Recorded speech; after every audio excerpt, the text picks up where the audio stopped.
नमस्कार, जनपद न्यूज में आपका स्वागत है। देश दुनिया की तमाम खबरों के साथ मैं हूं हेमेंद्र सिंह। प्रधानमंत्री नरेंद्र मोदी शनिवार को Pandit Deendayal Upadhyaya Institute of Archaeology का उद्घाटन करने ग्रेटर नोएडा पहुंचे। प्रधानमंत्री ने कहा कि पहले नोएडा की पहचान घोटालों के रूप में होती थी, लेकिन अब नोएडा की पहचान विकास, परियोजनाओं और रोजगार से होती है। मेरा देश और मेरा नोएडा बदल रहा है। मेक इन इंडिया से भारत बदल रहा है। जमीन आवंटन में होने वाले घोटालों की वजह से बनी, जब भी नोएडा की बात आती थी तो पहले ऐसी खबरें आया करती थी। ऐसा होता था नहीं? आपको बुरा तो नहीं लगा मैं कह रहा हूं? ये सच्चाई है कि नहीं है? अब आज नोएडा, ग्रेटर नोएडा की पहचान विकास और परियोजनाओं, रोजगार के नए अवसरों से। मेरा देश, मेरा उत्तर प्रदेश वाकई बदल रहा है। एयर कनेक्टिविटी को भी बेहतर बनाने के लिए नोएडा में जेवर एयरपोर्ट बनाया जा रहा है, जिसके बाद आपको दिल्ली नहीं जाना पड़ेगा। अगले कुछ हफ्तों में उड़ान योजना के तहत बरेली से भी उड़ानें शुरू हो जाएंगी। पीएम मोदी ने कहा कि जो एलईडी बल्ब 350 रुपये में मिलता था, वो मेरे आते ही 40 से 50 रुपये का हो गया है। इससे पूर्व उत्तर प्रदेश के मुख्यमंत्री योगी आदित्यनाथ ने जनता को संबोधित किया। उन्होंने तमाम योजना परियोजनाओं की जानकारी दी और पीएम का धन्यवाद किया। जनपदों के मध्य में एक सुपर पावर थर्मल प्रोजेक्ट की स्थापना की आधारशिला रख रहे हैं और इस नोएडा, ग्रेटर नोएडा के मेट्रो के एक्सटेंशन की कार्य का शुभारंभ करने जा रहे हैं। मैं इस अवसर पर अपने यशस्वी नेता देश के आरंभ करता हूँ। भाइयों बहनों, हम सब जानते हैं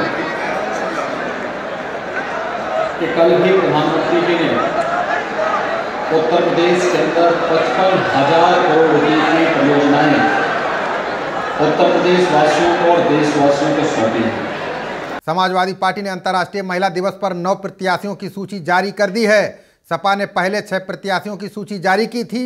इसके बाद 3 अन्य प्रत्याशियों की भी सूची जारी कर दी है, जिसमें कन्नौज लोकसभा सीट से महिला प्रत्याशियों में डिंपल यादव को टिकट दिया गया है। लखीमपुर से डॉक्टर पूर्वी वर्मा और हरदोई से ऊषा वर्मा चुनाव लड़ेंगी। बता दें कि सपा शुक्रवार को पहले 6 प्रत्याशियों की सूची जारी की थी, जिसमें मुलायम सिंह यादव मैनपुरी से, धर्मेंद्र यादव बदायूं से, अक्षय यादव फिरोजाबाद से, शब्बीर वाल्मीकि बहराइच से और भाईलाल कौल रॉबर्ट्सगंज से चुनाव लड़ेंगे। वहीं कमलेश कठेरिया को इटावा से चुनाव लड़ाए जाने की सूची जारी की गई थी। चूंकि अंतर्राष्ट्रीय महिला दिवस पर यह सूची जारी की गई थी, जिसमें एक भी महिला शामिल नहीं थी। इसके बाद शाम होते ही 3 महिला प्रत्याशियों की भी सूची जारी कर कुल 9 प्रत्याशियों के नाम की घोषणा कर दी गई है। बीजेपी संसदीय दल की बैठक में बड़ा फैसला किया गया है कि पीएम मोदी दोबारा वाराणसी से ही चुनाव लड़ेंगे। संसदीय दल ने पीएम को काशी का प्रत्याशी बनाया। दरअसल काफ़ी दिनों से चर्चा चल रही थी कि पीएम मोदी वाराणसी से चुनाव नहीं लड़ेंगे। फिलहाल अब बीजेपी संसदीय दल की बैठक में मुहर लगने के बाद ये साफ हो गया है कि पीएम मोदी भोले बाबा की नगरी को छोड़कर कहीं नहीं जाने वाले हैं। ऐसी चर्चाएं थी कि पीएम मोदी गौतम बुद्ध नगर से चुनाव लड़ सकते हैं, लेकिन पीएम के लोकसभा सीट कन्फर्म होने के बाद गौतम बुद्ध नगर से डॉक्टर महेश शर्मा का चुनाव लड़ना लगभग तय माना जा रहा है। प्रगतिशील समाजवादी महिला सभा ने अंतर्राष्ट्रीय महिला दिवस पर महिलाओं को सम्मानित किया है। इस मौके पर सोशल वर्कर सत्या सिंह, वर्षा वर्मा और श्रद्धा सक्सेना को प्रसपा लोहिया उपाध्यक्ष शादाब फातिमा ने सम्मानित किया। बतौर मुख्य अतिथि शादाब फातिमा ने कहा कि हमारे बीच में 3 मूर्ति मौजूद हैं। इन लोगों ने अपने अपने क्षेत्रों में बहुत अच्छा काम किया और आज समाज में ऐसे लोगों की बहुत ही ज़रूरत है। डीआईजी देवी पाटन परिक्षेत्र राकेश सिंह व पुलिस अधीक्षक बहराइच डॉक्टर गौरव ग्रोवर ने पुलिस लाइन में संयुक्त रूप से दिसंबर माह का अपराध गोष्ठी कार्यक्रम आयोजित किया। जनपद पुलिस द्वारा डीआईजी को सलामी दी गई। पुलिस अधीक्षक ने जनपद में शांति व्यवस्था, कानून व्यवस्था और यातायात व्यवस्था सुदृढ़ करने के लिए दिशा निर्देश दिए। बैठक में आगामी त्यौहार एवं चुनाव की तैयारियों पर भी चर्चा की गई। भाजपा की टिकट पर बहराइच से चुनाव जीतकर सांसद रही सावित्रीबाई फुले ने कांग्रेस का दामन थामते ही भाजपा पर हमले और तेज कर दिए हैं। उन्होंने कहा कि भाजपा और आरएसएस भारतीय संविधान को बदलने की साजिश कर रही है। उन्होंने कहा कि पीएम मोदी के नेतृत्व में संविधान सुरक्षित नहीं है, वो एक तानाशाह बनकर काम कर रहे हैं। भारतीय जनता पार्टी के प्रधानमंत्री नरेंद्र मोदी जी इतना झूठ बोलते हैं, जो वो कहते हैं वो करते नहीं, जो नहीं कहते हैं वही करते हैं। ऐसे झूठे प्रधानमंत्री जो भारत के संविधान को बदलने की साजिश कर रहा हो। देश के नरेंद्र मोदी के नेतृत्व में हमारा भारत देश असुरक्षित हो। ऐसी स्थिति में मैं भारत के संविधान को बचाने के लिए और देश को बचाने के लिए मैंने भारतीय जनता पार्टी से त्यागपत्र देकर मैं कांग्रेस पार्टी इसलिए ज्वाइन किया हूं कि देश के प्रधानमंत्री नरेंद्र मोदी जी कहते हैं कि हम भारत के चौकीदार हैं। अगर भारत के वो चौकीदार होते तो भारत के चौकीदारी के पहरेदारी में आखिर हमारे भारत के करोड़ों रुपया विदेश चला गया, ये पहरेदार हमारा सो रहा था। मैं तो कहती हूँ ये पहरेदार नहीं, ये देश के चौकीदार नहीं, जो भारत से पैसा लेकर विदेश जाने वाले हैं उसमें के वो आधे हिस्सेदार हैं। ये प्रधानमंत्री चोर है, झूठ बोलने वाला। अगर प्रधानमंत्री ये पहली बार पूरा देश की जनता देख रही है। गौरतलब है कि सावित्रीबाई फुले भाजपा की टिकट पर बहराइच से जीतकर 2014 के चुनाव में दिल्ली पहुंची थी। हाल ही में सावित्रीबाई फुले ने भाजपा के प्राथमिक सदस्यता से इस्तीफा देकर कांग्रेस का हाथ थाम लिया है।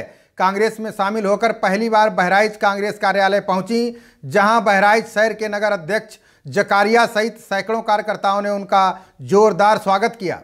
बीजेपी के सत्ता आने के बाद आज जो सत्ता का जो भोग करने वाले हैं वो बिल्कुल बेलगाम हो चुके हैं।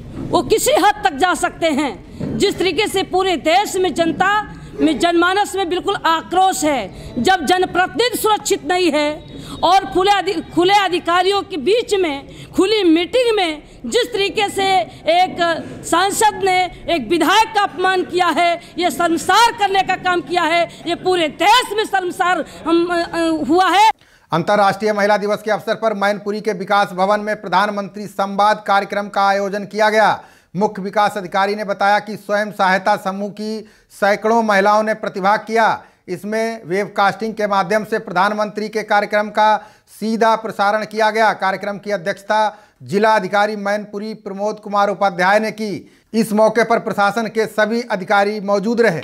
खबर रामपुर से है, जहां आजम खान ने कहा कि रामपुर मुस्लिम बाहुल्य शहर है, इसलिए हिंदू मुस्लिम दंगा कराकर पूरे देश में ये संदेश देना है कि हम जो कहते थे वही सही है। भारतीय जनता पार्टी की सरकार ने कमज़ोर और ख़ासकर मुसलमानों को टारगेट कर रखा है। आजम ने कहा कि उर्दू गेट को गिराने की तारीख 6 रखी गई है, जो बहुत तरीके से दिल को दुखाने वाली है। आजम खान ने सुप्रीम कोर्ट द्वारा राम जन्मभूमि और बाबरी मस्जिद मामले की सुलह पर गठित की गई कमेटी पर भी अपनी प्रतिक्रिया जाहिर की है। संत कबीर नगर में जिला योजना समिति की बैठक में भाजपा सांसद द्वारा भाजपा विधायक को जूते से पीटे जाने की घटना का असर अलीगढ़ में भी देखने को मिला। जिला प्रभारी मंत्री सुरेश राणा की अध्यक्षता में हुई जिला योजना 2019 की बैठक में मीडिया को बैठक से दूर रखा गया। फोटो खींचते ही सीडीओ अनुपम झा ने कहा कि आप लोग बाहर जाइए। प्रभारी मंत्री, सांसद और वहां मौजूद अन्य नेता भी खामोश रहे।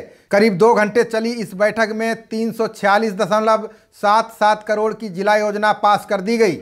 लखनऊ में प्रदेश से आए समस्त रसोइयों का लोक भवन में सम्मान किया गया। ये सम्मान मुख्यमंत्री योगी ने उनको यूनिफॉर्म देकर किया, जिससे रसोइया साफ तरीके से बच्चों के लिए खाना बना सकें। इस मौके पर मुख्यमंत्री योगी ने रसोइयों का 500 मानदेय भी बढ़ाने का आदेश दिया। भारतीय जनता पार्टी चुनावी तैयारियों को लेकर शनिवार शाम करीब 7 बजे बीजेपी मुख्यालय लखनऊ में बैठक करेगी। सीएम योगी आदित्यनाथ बैठक में शामिल होंगे। बैठक का आयोजन चुनाव प्रभारी जेपी नड्डा की अध्यक्षता में किया जाएगा, जिसमें 80 लोकसभा क्षेत्रों में मंत्रियों को चुनाव की जिम्मेदारी सौंपी जाएगी। देश दुनिया की खबरों के लिए देखते रहिए जनप्रवाद। नमस्कार।